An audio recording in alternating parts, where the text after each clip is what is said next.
Welcome back to Ears to Hear. For today's reading, we are reading from Genesis chapter 26, which is entitled as Isaac and Abimelech. Now there was a famine in the land besides the earlier famine of Abraham's time, and Isaac went to Abimelech, king of the Philistines, in Gerar.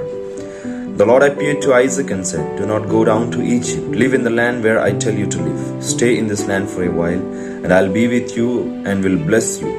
For to you and your descendants I will give all these lands, and will confirm the oath I swore to your father Abraham. I'll make your descendants as numerous as the stars in the sky, and will give them all these lands, and through your offspring all nations on the earth will be blessed, because Abraham obeyed me and kept my requirements, my commands, my decrees, and my laws." So Isaac stayed in Gerar. When the men of that place asked him about his wife, he said, "She is my sister," because he was afraid to say, "She is my wife." He thought, "The men of this place might kill me on account of Rebekah, because she is beautiful." When Isaac had been there a long time, Abimelech, king of the Philistines, looked down from a window and saw Isaac caressing his wife Rebekah.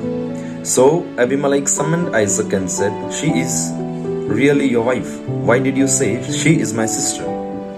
Isaac answered him, "Because I thought I might lose my life on account of her." Then Abimelech said, "What is this you have done to us?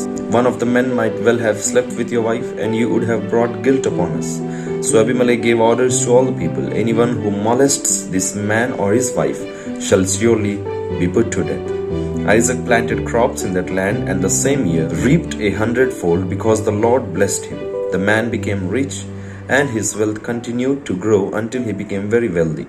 He had so many flocks and herds and servants that the Philistines envied him.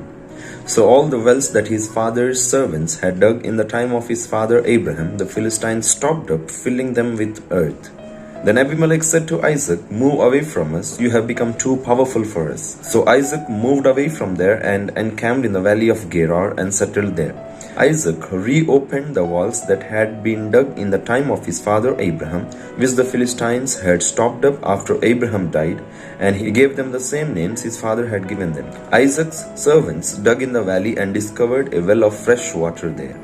But the herdsmen of Gerar quarreled with Isaac's herdsmen and said, "The water is ours." So he named the well Esek, because they disputed with him. Then they dug another well, but they quarreled over that one also, so he named it Sitnah. He moved on from there and dug another well, and no one quarreled over it. He named it Rehoboth, saying, "Now the Lord has given us room, and we will flourish in the land." From there he went up to Beersheba. That night the Lord appeared to him and said, "I am the God of your father Abraham. Do not be afraid, for I am with you. I'll bless you and will increase the number of your descendants for the sake of my servant Abraham." Isaac built an altar there and called on the name of the Lord. There he pitched his tent, and there his servants dug a well. Meanwhile Abimelech had come to him from Gerar with Ahuzzath, his personal advisor, and Phicol, the commander of his forces. Isaac asked them, "Why have you come to me, since you were hostile to me and sent me away?"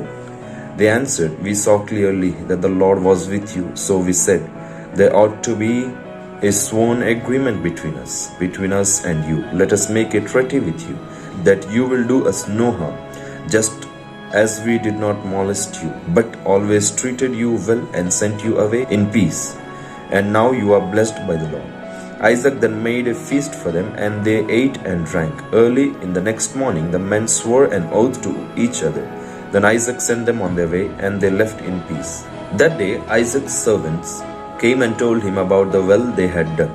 They said, "We have found water."